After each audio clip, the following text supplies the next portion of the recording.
이런 제목으로 하나님 말씀을 나누도록 하겠습니다. 이 세상에는 두 가지 종류의 인류가 있습니다. 예수 계열의 인류가 있고 또 아담 계열의 인류가 있습니다. 아담 계열의 인류는 아담이 첫 번째 인류의 대표였는데, 이 아담이 하나님 앞에 불순종하여 실패했죠. 그래 그 속에 죄성이 있게 되고 아담의 죄성을 물려받았습니다. 그래서 이런 구인류, 아담 계통의 인류의 존재 목적은 자기 기쁨, 자기 영광, 자기 이익, 그게 그들의 삶의 목적이 되죠. 그런데 이제 신인류, 새로운 인류가 생겼습니다. 새로운 인류의 대표로 예수께서 오셨고, 예수를 믿으면 예수 계열에 속한 새로운 인류가 되는 거죠. 이런 예수 안에 있는 예수 계통의 사람들의 삶의 목적은 하나님께 영광을 돌리는 것, 이것이 새로운 목적이 되는 것입니다. 예수님께서 오셔서 정상적인 인간은 어떻게 살아야 되는지 그 본을 보여주셨는데, 예수님의 삶의 목적은 하나님 아버지께 영광을 돌리는 거였죠. 지금 오늘 우리가 읽은 이 구절은 예수님이 돌아가시기 2, 3일 전에 이제 이렇게 하신 말씀이에요. 이제 2, 3일 뒤에 이제 십자가에서 고문당하고, 십자가 고문이 얼마나 큰 고통인지 예수님 아시거든요. 예수님 마음이 얼마나 괴롭겠습니까? 그래서 솔직하게 자기 마음의 괴로운 마음을 하나님께 말씀드렸어요. 27절에 보면 지금 제 마음이 무척 괴로우니 무슨 말을 하겠습니까? 아버지여 이 때를 벗어나게 해주십시오. 예수님 마음이 되게 괴로웠어요. 여러분 마음의 감정을 이렇게 하나님께 솔직하게 말씀드리는 것이 필요합니다. 사람들이 되게 마음이 힘든데 다른 사람 눈치 본다고 또 여러 가지 이유 때문에 이 자기 마음을 감정을 표출을 못하면, 그걸 오랫동안 그렇게 되면 자기가 감당하지 못할 일을 너무 오래 참고만 있으면 이 정신이 병이 듭니다. 마음이 병이 들고 정신이 무너져 버리죠. 우리는 이렇게 적절하게 예수님처럼 자신의 감정을 하나님 앞에 이렇게 건강하게 표현할 줄 알아야 돼요. 그렇게 이제 제발 이때를 좀 면하게 해주십시오. 너무 괴롭습니다. 그랬을 때 그렇게 말했는데 바로 다음 순간에 주님께서는 다시 마음을 정리하고 이렇게 말하죠. 아닙니다. 제가 이때를 위해서 이 땅에 왔습니다. 십자가를 지고 이 땅에 오셨다는 거죠. 그걸 다시 마음에 인식하고 마음을 다잡았습니다. 그리고 다시 한번 자신의 존재 목적을 말씀드리죠. 아버지여, 저를 통하여 아버지의 이름이 영광을 받게 해 주시옵소서. 이렇게 이제 기도를 했어요. 그렇게 했는데 갑자기 하늘에서 천둥 같은 소리가 확 납니다. 하나님이 육성으로 그 많은 사람들이 있었는데 하나님 육성을 들려주셨어요. 하나님이 뭐라고 말씀하셨죠?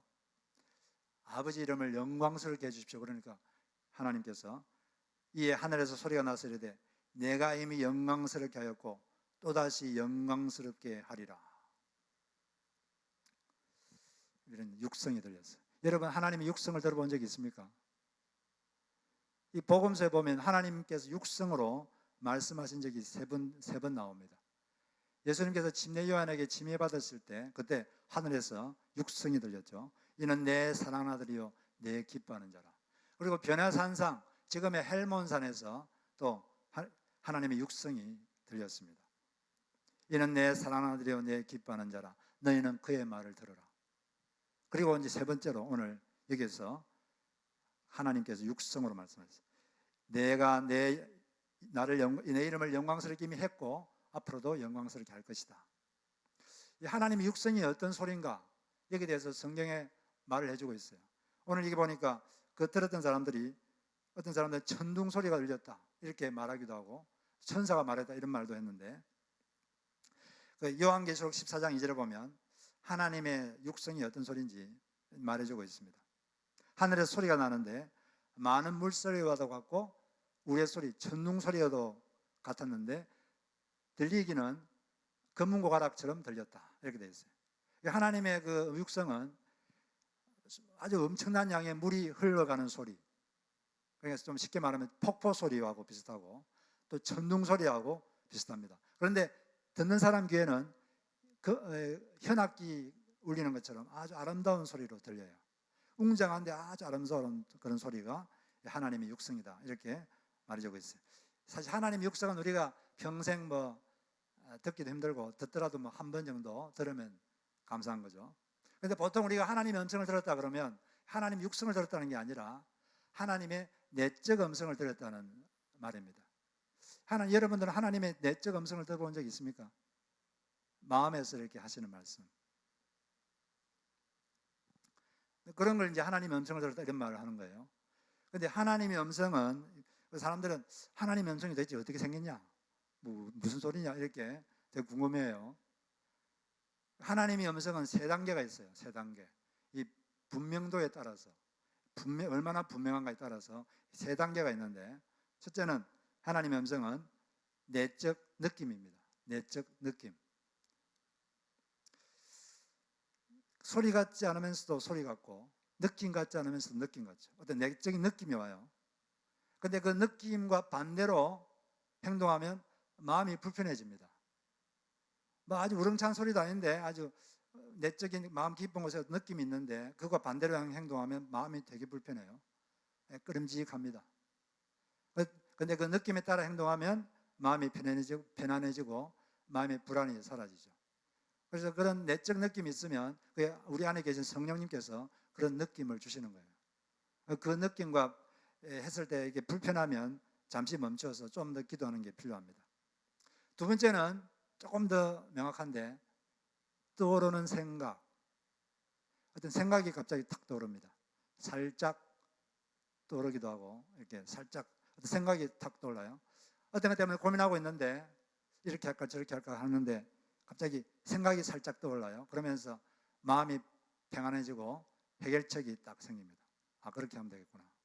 그게 이제 하나님의 음성이에요. 생각, 떠오르는 생각. 세 번째는 좀 더 이렇게 분명한데, 이거는 강하고 분명하게 영혼을 울리는 소리. 좀 더 강하게 영혼을 확 울리는 그런 분명한 소리가 있습니다. 이런 소리가 들리면 좀 더 분명하게 하나님의 그 음성을 우리가 분별할 수가 있죠. 여러분들이 좀 더 주님과 깊이 동행하다 보면 1단계, 2단계, 3단계 이렇게 내적 음성을 좀 분명하게 듣게 되는 거예요. 그래서 하나님의 음성을 들으시고 하루하루 사시길 바랍니다. 가장 성공적인 인생은 매일매일 하나님의 음성을 듣고 사는 거예요. 할렐루야. 성경을 묵상하면서 그 음성이 들리고 기도하면서 그런 음성이 들립니다. 예배 중에도 하나님 여러분에게 살짝 말씀해 줄 수 있어요. 예수님, 하나님께서 하늘에서 음성을 주셨는데 뭐라고 했습니까? 내가 이미 영광스럽게 하였고 앞으로도 영광스럽게 할 것이다 그랬는데, 이 말씀에 인간이 하나님께 영광을 돌리는 두 가지 방법이 잘 나와 있습니다. 하나님께 영광 돌린다, 이 말은 쉬운 말로 하나님의 명예를 높여드리고 하나님을 기쁘게 해드린다, 그런 뜻입니다.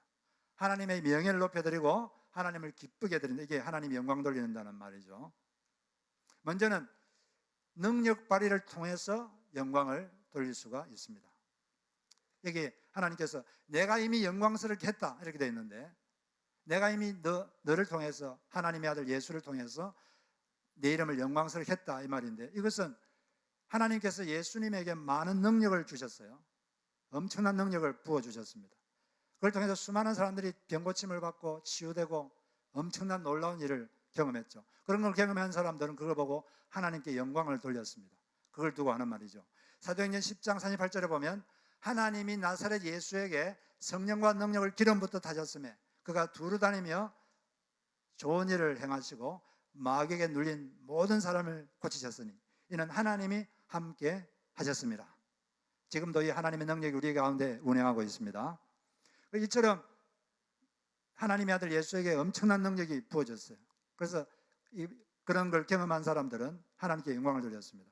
마태복음 9장 8절에 보면 무리가 보고 두려워하여 이런 권능을 사람에게 주신 하나님께 영광을 돌리니라. 누가복음 10장에는 그 중에 한 사람이 자기가 나은 것을 보고 큰 소리로 하나님께 영광을 돌리더라. 이 선행도 일종의 능력이죠. 우리가 남에게 선행을 행하면 다른 사람이 하나님께 영광을 돌리게 됩니다. 선행도 능력입니다. 이처럼 우리도 우리에게 어떤 능력이 있는데 하나님께서 우리에게 주신 능력을 가지고 하나님께 영광을 돌리고 하나님이 제게 이런 능력을 주셨습니다. 이렇게 간증함으로써 하나님께 영광을 돌릴 수가 있습니다. 이런 우리 간증을 많이 들어보죠. 그중에 제가 이번 주에 어떤 송솔나무, 이름은 송씨고 이름이 솔나무입니다. 세계적인 플루티스트예요. 이분의 간증을 좀 들었는데, 이분은 그 가족이 1988년도에 잘 되던 아버지 사업이 갑자기 부도 나가지고 빚쟁이들에게 쫓겨가지고 뉴욕으로 가족이 이민 왔어요. 돈이 없어가지고 아주 허름한 이모집에서 1년을 삶으로써 이민 생활이 시작됐습니다. 근데 이 학생은, 이 사람은 초등학교 6학년 때 미국에 왔는데, 그때 아주 키도 작고 또 공부도 못하고 그런다고 그 백인들이 엄청나게 왕따를 했습니다. 뭐 도시락 먹고 있으면 우유를 붓기도 하고, 지나가면서 툭툭 때리고 지나가고, 또 하도 맞아가지고 귀가 찢어져가지고 피가 날 정도로 맞기도 하고, 사물함에 가다 놓고 사물함에 가다 놓기도 하고, 이런 식으로 너무 막 괴로워서 유일하게 집에서, 학교에서 안전하게 있을 수 있는 곳은 화장실밖에 없었습니다. 화장실에 숨어 있는 거예요. 쉬는 시간마다.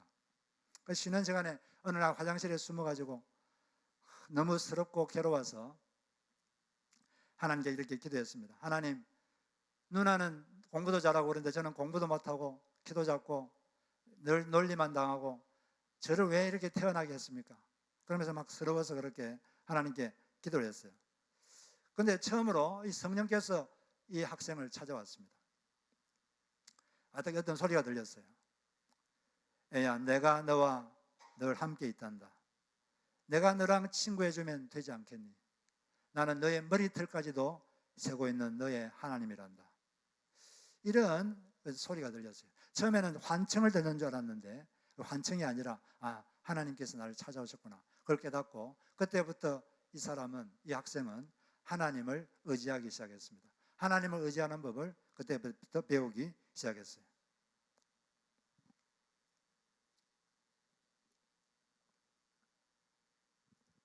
그리고 자기에게 이 음악을 좋아해서 밴드부에 들었는데, 자기에게 밴드부에 들어갔는데 자기가 플루트를 부는 재주가 있다는 걸 알게 됐어요. 그 플루트를 열심히 이렇게 했습니다. 하나님께 도와주셔가지고, 하나님이 도와주겠다고 한 것처럼 도와주셔가지고 한 번도 레슨도 받지도 않고 가난해가지고, 그런데도 줄리아드 프리스쿨에 장학생으로 입학했고 하나님이 계속 능력을 주셔서 세계적인 플루티스트가 됐습니다. 그래서 한국에서도 유명하죠. 한국의 유명한 드라마 허준 보셨습니까? 허준, 동희, 이런 플루트를 부시고 많은 음악을 또 작곡했어요. 전 세계 80개국을 이렇게 다니면서 연주하고 다니시는데, 이분은 연주할 때마다 간증을 합니다. 그리고 하나님께서 제게 이런 능력을 주셨고 하나님께서 이렇게 하셨습니다. 하나님을 계속 높이고 영광 돌리는 그런 삶을 살고 계신 거예요. 그분이 쓰는 책에 보면 자기를 하나님의 연주자로 하면서 이렇게 이런 말을 적고 있어요. 제가 여기 칼럼에다 적었는데, 하나님의 연주자는 연주라 하지 않고 찬양이라 합니다. 공연이라 하지 않고 예배라고 합니다. 연주를 통해 감동을 주는 자가 아니라 찬양을 통해 은혜를 끼치는 자입니다. 자기가 주인공이 아니라 예수 그리스도를 주인공으로 만드는 자입니다. 그는 이 일을 봉사라 하지 않고 사명이라고 합니다. 실력과 경험이 아니라 성령의 충만함으로 합니다. 사람들의 반응이 아니라 성령님의 반응에 민감합니다. 이런 식으로, 이런 자세로 살면서 하나님께 영광을 돌리고 있는 것입니다. 우리도 우리에게 주신 능력이 있는데, 각자에게 주신 재능과 능력이 있는데 그걸 가지고 하나님께 영광 돌리는 삶을 살 수가 있는 것입니다. 하나님께 영광 돌리고 여러분 능력을 발휘하셔서 하나님께 영광 돌리시기를 바랍니다. 두 번째는 내가 앞으로 너를 통해서 내 이름을 영광스럽게 하리라, 그렇게 말씀하셨어요. 앞으로 영광스럽게 하리라. 뭘 보고 이렇게 말씀하신 걸까요? 어떻게 예수님을 통해서 하나님이 영광을 받는다는 거죠? 이제 2, 3일 뒤에 십자가에 못 박히게 됩니다. 그것을 통해서 내가 영광을 받게 될 것이다. 십자가에 못 박히신 사건을 통해서 영광을 받는다는 거죠. 십자가에 못 박힌 다음에 부활하시고 승천하시고, 또 그런 다음에 복음이 편만하게 전해지는 그 일들을 통해서 내가 영광을 받게 될 것이다. 내가 십자가 제물로 많은 사람들이 나를 섬기게 됨으로써 내가 영광을 받게 될 것이다. 네, 우리는 이처럼 이 두 번째 방법은 자기 죽음을 통해서 복종함으로써 하나님께 영광을 돌리게 되는 것입니다. 능력 발휘를 통해서 영광을 돌리고 하나님의 뜻에 복종하여 우리 영광을 돌리게 되는 것이죠. 그런데 영광을 이렇게 우리가 주의 뜻에 복종하여 주님께 영광 돌리면 우리 자신에게도 결국 영광이 됩니다. 하나님은 그런 사람에게 영광을 돌려주시게 되는 것이죠. 그래서 이 앞부분에 보면은 예수님이 이제 이런 말씀을 하시는 거예요. 앞부분에 보면 20절부터 보면 그때가 이제 유월절이었는데 그 당시 유월절 되면 전 세계에서 하나님을 예배하러 옵니다. 어떤 자료에 보면 한 200만 명이 예루살렘에 모였다고 막 그런 자료가 있기도 한데 하여튼 전 세계에서 사람들이 왔어요. 그 중에서 헬라인 몇 명이 예수님을 만나보고 싶었습니다. 그 당시 예수님은 아주 유명인사입니다. 놀라운 분이죠. 슈퍼스타죠. 그래서 예수님을 좀 만나고 싶습니다. 이렇게 이제 왔어요. 제자들한테.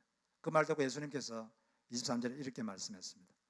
인자가 영광을 얻을 때가 왔도다. 영광 얻을 때가 왔도다.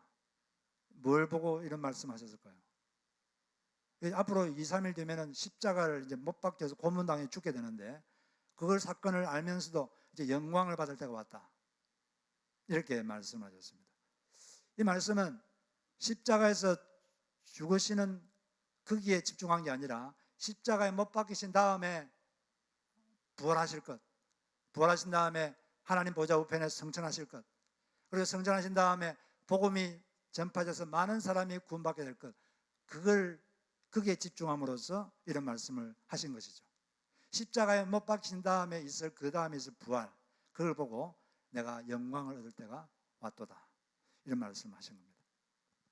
우리 삶에도 뭐 어려움이 있겠지만 어려움을 잘 이겨내면 그 뒤에 축복의 열매가 있을 줄로 믿습니다.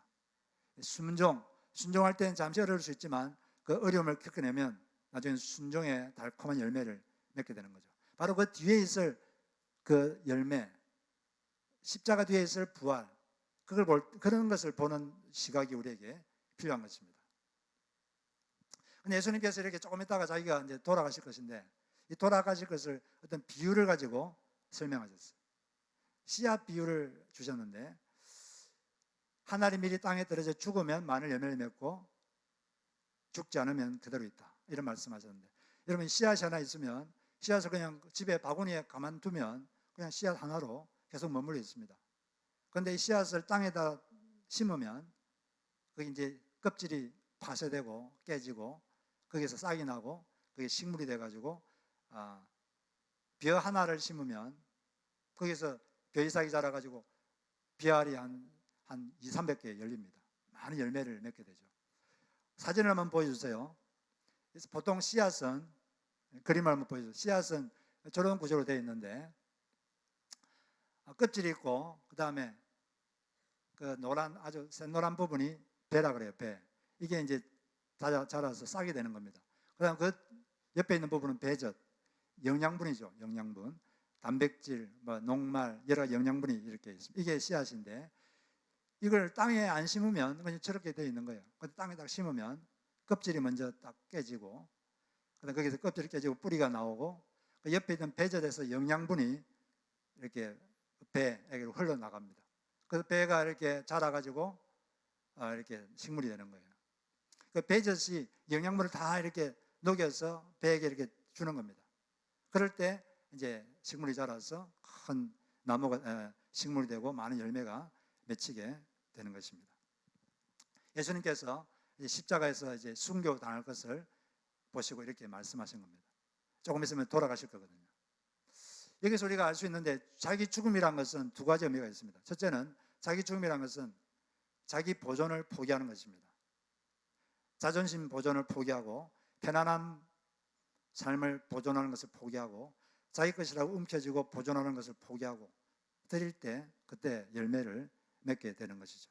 그럴 때 신앙인격의 열매도 맺고 또 다른 사람도 자기의 섬김을 통해서 그 영혼이 살아나고 성장하는 그런 역사가 일어나는 거죠. 예수님께서 바로 이 자기 보존을 포기하셨습니다. 예수님 원래 이 천국에서 하나님 대접받으면서 살아셨는데 그걸 포기하셨어요. 이 지구에 오셨습니다. 지구에 오셔서도 그냥 편안하게 뭐 안 사시고 땅에 묻히셨죠. 땅에 떨어져서 무덤에 묻히셨습니다. 그래서 이제 그러면서 우리에게 너는 나를 먹고 살아라. 십자가에서 흘리신 피와 살을 먹고 살라고 이렇게 말씀을 하셨습니다. 마귀는 우리를 먹고 삽니다. 마귀는 우리를 먹고 살아요. 창세기 3장에 보면 마귀가 뱀으로 이렇게 뱀을 통해서 마귀가 역사해가지고 아담과 하와를 타락시켰는데 그런 범죄를 한 다음에 하나님으로부터 심판을 받죠. 뱀에게 이렇게 말합니다. 너는 앞으로 흙을 먹고 살 것이다. 여러분 뱀이 흙 먹고 삽니까? 뭐 먹고 살죠? 뱀이 뭘 먹고 살죠? 뱀은 개구리 먹고 살아요. 개구리, 곤충 먹고 살지 흙을 먹고 살지 않습니다. 그런데 왜 뱀 보고 너는 앞으로 흙을 먹고 살 것이다 그런 말씀을 했을까요? 여기서 흙이란 건 흙으로 만든 인간을 말하는 거예요. 마귀는 인간을 먹고 삽니다. 인간을 유혹해서 자기 편으로 자기 수하에 딱 들이면 마귀는 너무 기쁩니다. 자기 사람이 되게 해서 자기와 같이 불못으로 들어가게 되면 너무 기뻐하고 즐거워하고 그 기쁨으로 사는 거죠. 우리를 먹고 사는 거예요. 사람을 먹고. 근데 예수님은 너는 나를 먹고 살아라. 그래서 자기가 십자가에서 피와 살을 흘리시고 그 피와 살의 효능을 믿고 예수를 믿는 사람은 예수를 믿고 살아나게 되는 것입니다. 그래서 우리가 하나님께서 예수님께서 이렇게 돌아가신 것은 아버지의 뜻이 죽는 것이니까 그렇게 죽으신 거예요. 뭐 죽으실 필요가 없으면 죽을 필요가 없는데 아버지의 뜻이 죽는 거니까 돌아가신 겁니다. 우리도 우리 하나님의 뜻이 그렇다면 자신의 뜻을 죽이고 자기 의지를 죽이고 자기 고집을 죽이고 또 손해보지 않으려는 마음을 죽이고 게으름도 죽이고 그 뜻에 굴복할 때 우리를 통해서 많은 생명이 살아날 줄로 믿습니다. 이 구원받은 사람의 기쁨은 하나님의 뜻대로 살 때 생깁니다. 우리가 사실 구원받기 전에는 우리 모든 행위는 다 자기 뜻, 자기 이익에 근거해서 행동했습니다. 그때는 자기를 기쁘게 하고 자기를 섬기며 살았어요. 그렇지만 예수님을 주인으로 모시고 남부터 사람은 달라집니다. 그때부터는 더 이상 자기 원하는 대로 하지 않고 주님의 뜻대로 살려고 애를 쓰게 됩니다. 그때 구원받은 사람은 먼저 하는 질문이 주여 제가 무엇을 하리까? 그게 그 사람의 첫 질문이죠. 그리고 예수를 믿는 사람은 주여 내 뜻대로 마옵시고 아버지의 뜻대로 하옵소서 이렇게 말을 하게 됩니다. 예수님을 주인으로 모신 사람은 하나님의 뜻을 행할수록 마음에 기쁨이 생깁니다.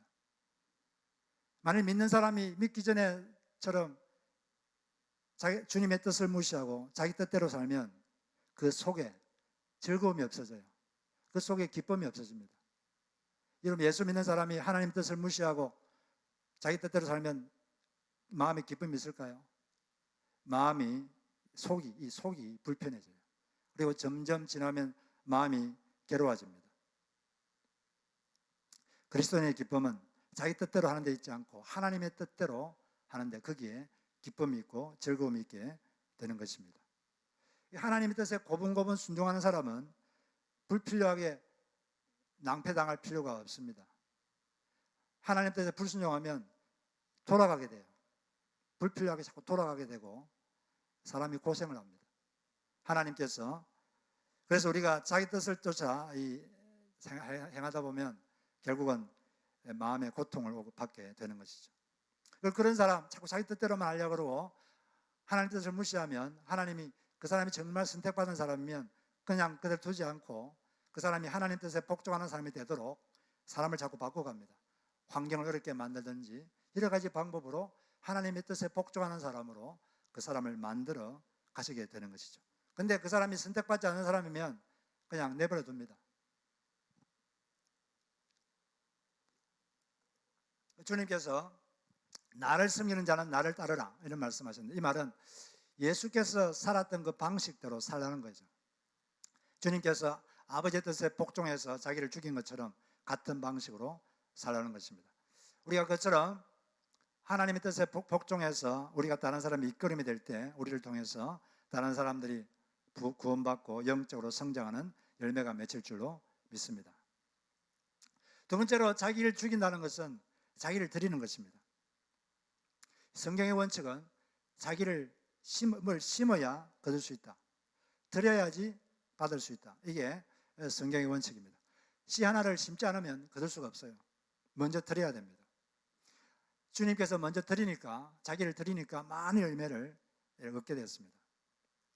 엘리야 시대 때 아주 큰 가뭄이 있었어요. 3년 6개월 동안 비가 한 방울도 내리지 않았습니다. 근데 그때 어느 날 갑자기 큰 비가 내렸어요. 엘리야 때문에 그 비가 내린 겁니다. 하늘에서 큰 비가 내렸는데, 근데 그렇게 하늘에서 큰 비가 내리기 전에 엘리야 선지자가 먼저 하나님께 물을 드렸어요. 그때 가뭄이었기 때문에 물이 없었습니다. 그런데 엘리야가 하나님, 하늘에서 불을 내리셔서 이 사람들이 하나님이 살아계시다는 것을 보여주십시오. 이렇게 기도할 때 이 불이 내리면 그 불의 위력을 좀 더 생생하게 보게 하려고 그 제단에다가 물을 막 뿌렸습니다. 그때 물이 얼마나 귀합니까? 물이 아주 귀한데 처음에 물 4통에 가득 담아서 제단에, 재물이 있는 제단에 물을 뿌리고 두 번 더 그렇게 했어요. 그래서 총 12통의 물을 그 제단에다가 뿌린 겁니다.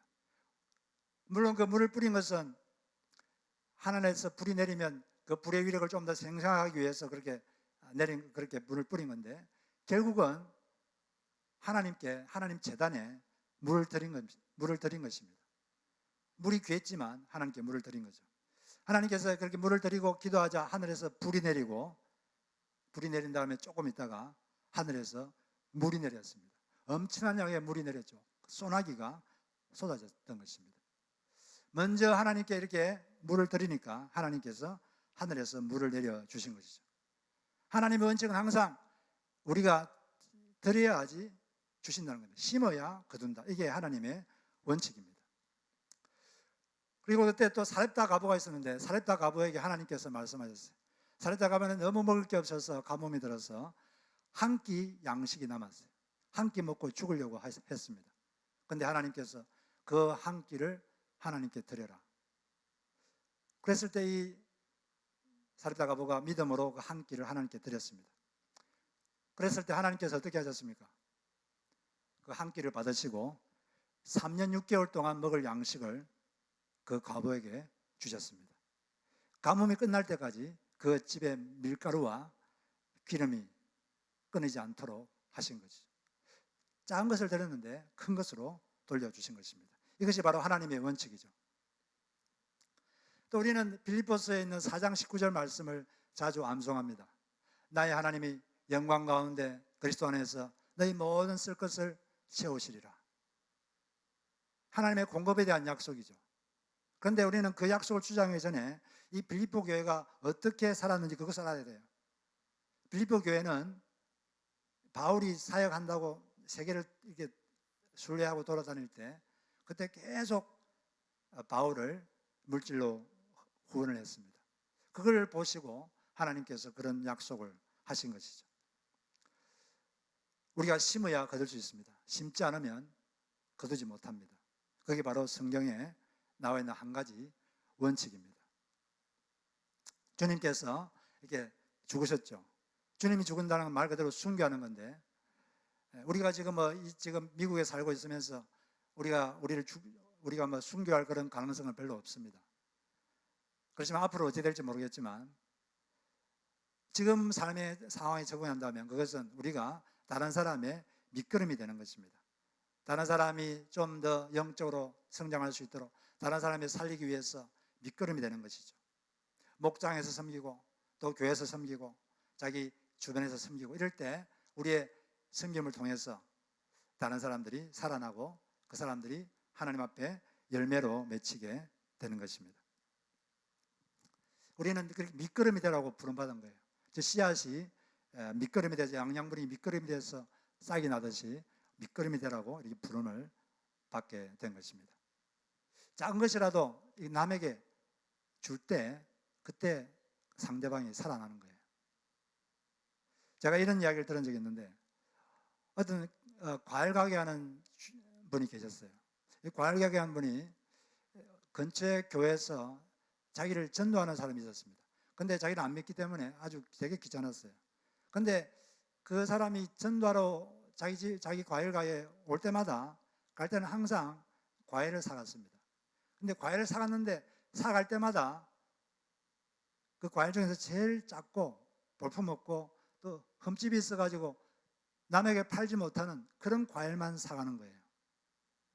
올 때마다.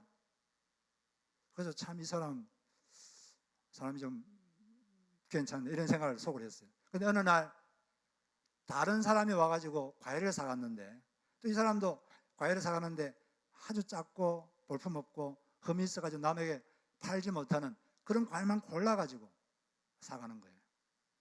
그래서 좀 이렇게 호기심이 있어서 혹시 당신도 그 교회 다니십니까?